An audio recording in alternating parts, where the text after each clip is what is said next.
వీళ్ళ మీద కేసులు కూడా పెట్టారు.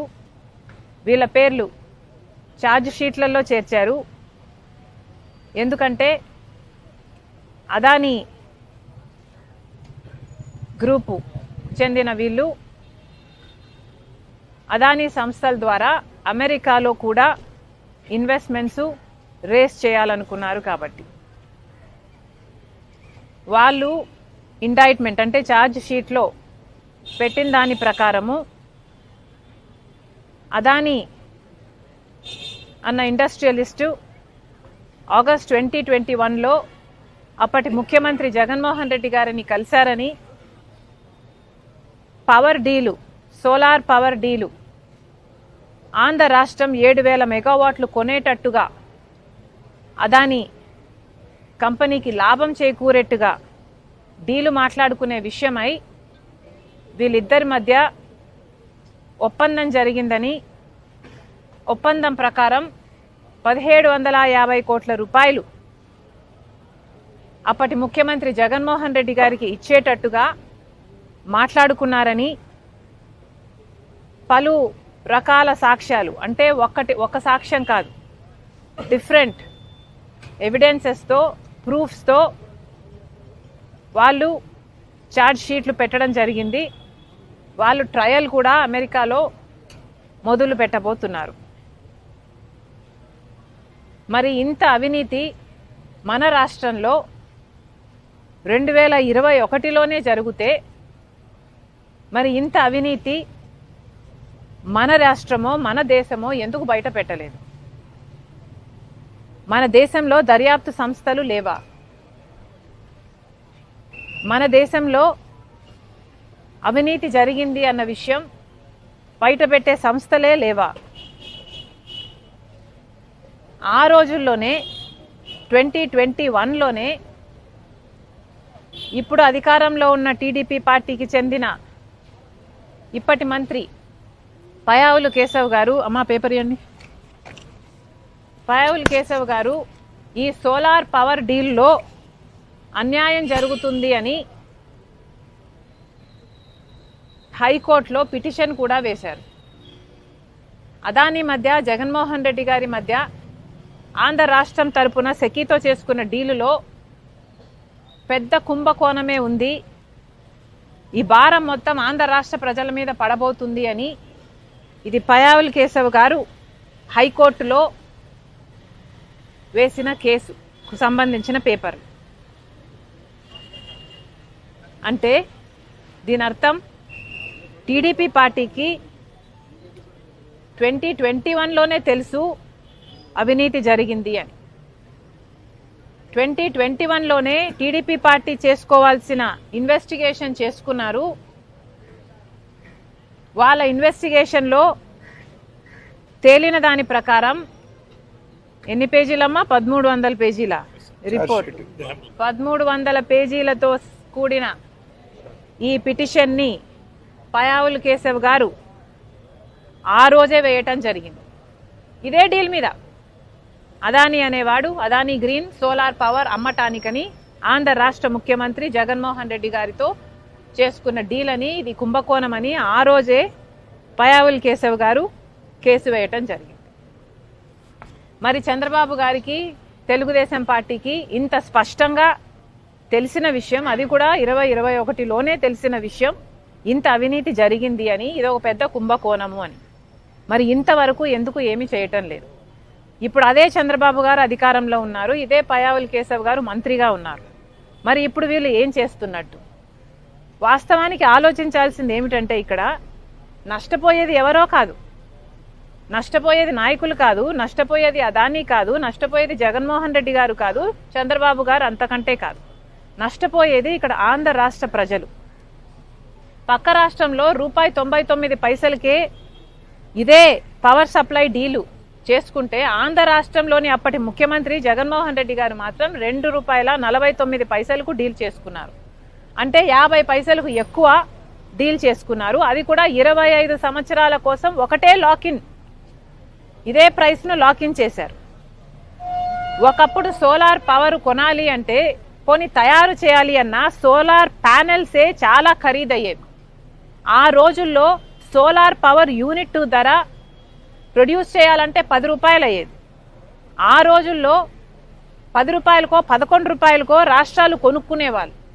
కానీ ఆ ధరలు తగ్గి క్రమంగా తగ్గుతూ వస్తే ఆఖరికి ఇప్పుడు ₹1.99 వరకు తగ్గితే పక్క రాష్ట్రాలు ఆ రేటుకు డీల్ కుదుర్చుకుంటే ఆంధ్ర రాష్ట్రంలో మాత్రం అప్పుడు జగన్మోహన్ రెడ్డి గారు ₹2.49కు డీల్ కుదుర్చుకున్నారు.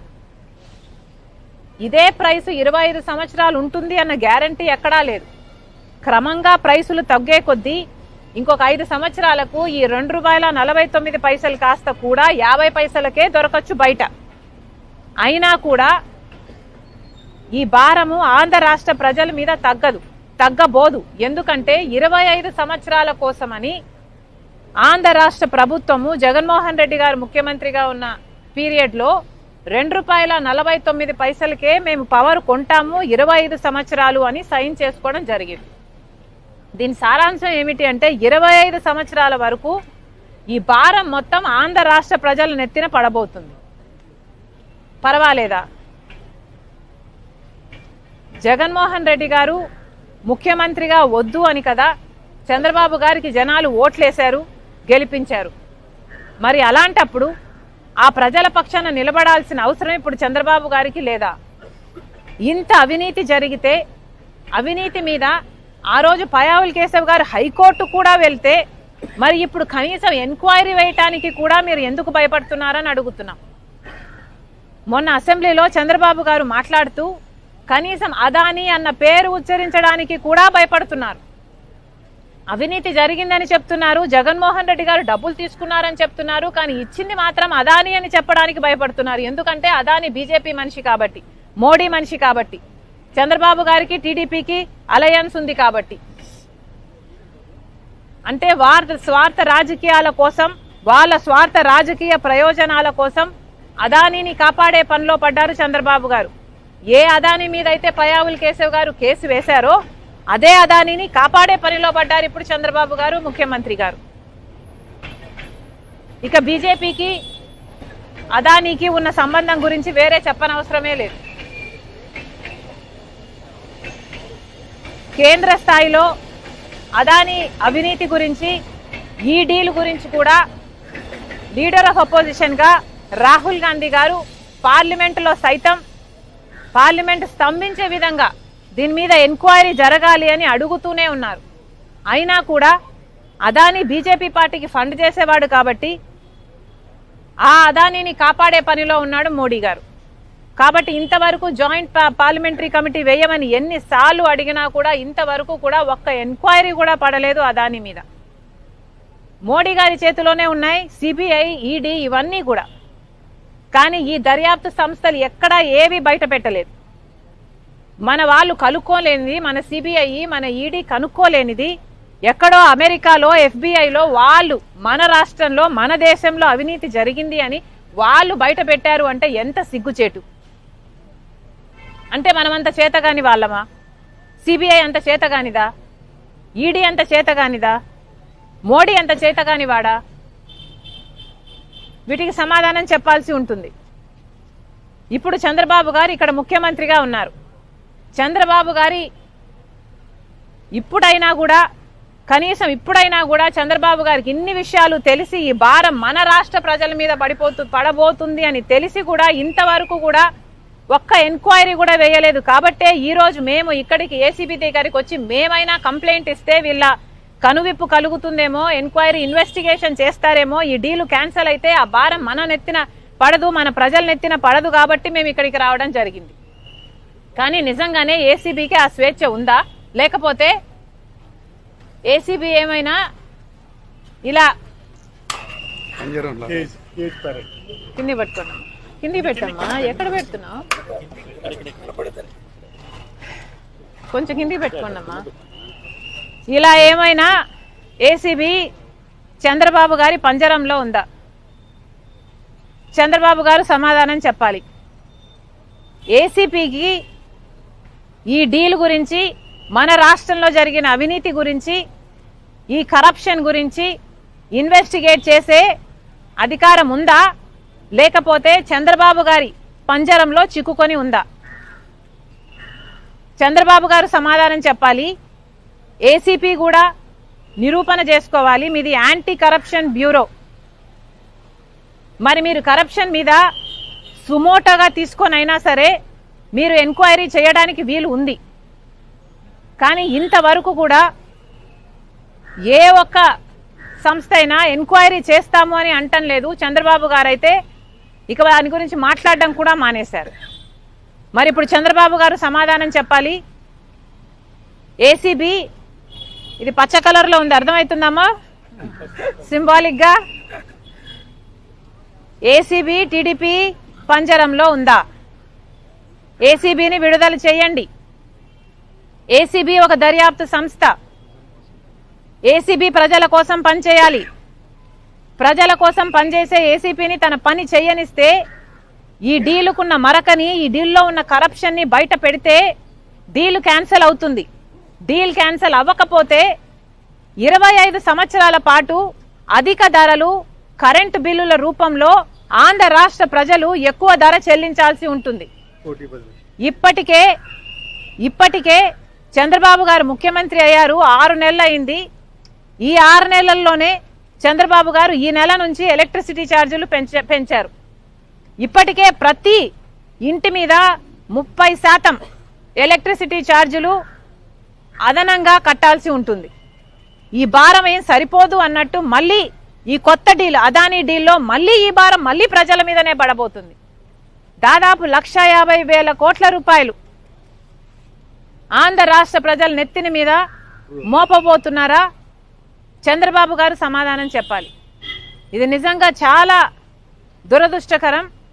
ఏ టీడీపీ అయితే ఇదే డీల్లో అవినీతి ఉంది అని ఆరోపించారో, హైకోర్టులో కేసులు కూడా వేశారో, అదే డీల్ గురించి ఇప్పుడు మేము మాట్లాడాల్సి వస్తుంది.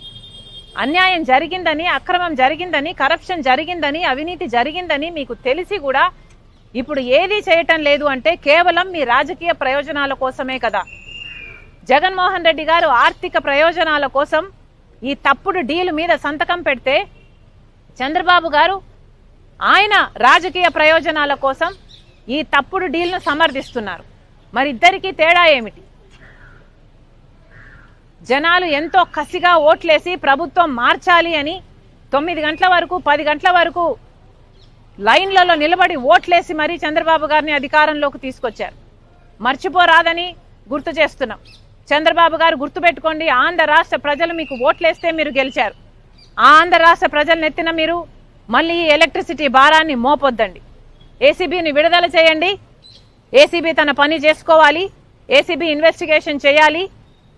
ఏసీబీ అంటేనే ఇన్వెస్టిగేషన్ చేసే సంస్థ కాబట్టి దయచేసి ఏసీబీని తన పని చేసుకొనివ్వండి. ఈ పంజరంలో నుంచి చంద్రబాబు గారు టీడీపీ పంజరంలో నుంచి ఏసీబీని విడుదల చేయాలని కోరుతున్నాం. దీనికి ఏదైనా అది ఉందా, డోర్ లాంటిది? అట్లా కాదు డోర్ లాగా ఏం లేదా?